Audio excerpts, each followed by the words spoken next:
Ayan guys, ulam for today natin mga lods, papaitin. Wow! Bakabakin naman!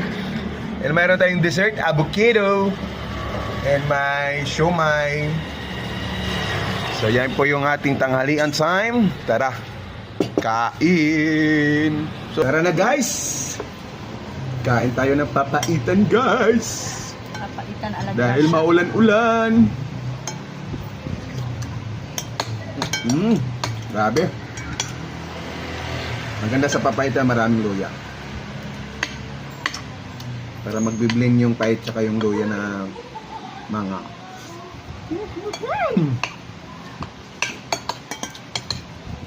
Tara. Kain tayo ng papait.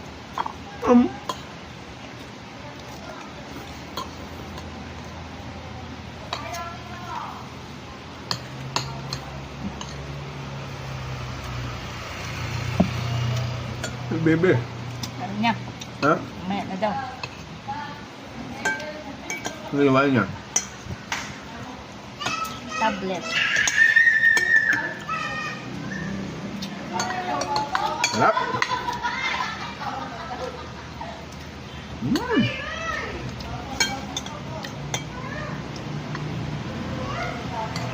Sarap ba?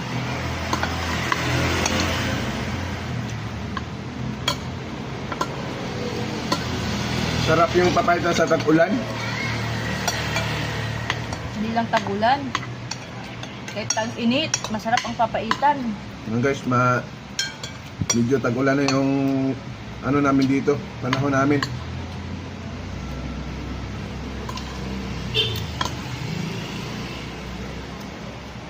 Lagi nilang umuulan. Mas masarap ang papaitan kaysa Paris. Sabi? Hindi mo nila lahat kasi yung pait. Ayoko. Mapait. Kaya nga papalitan. Yung lahat ko, hindi naman makain sa pait. Hindi naman sa lahat. Sakto lang. Walang ganong pait. Talaga?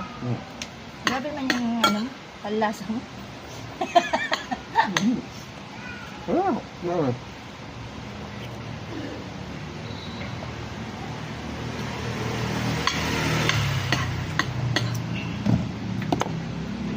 Excuse me po.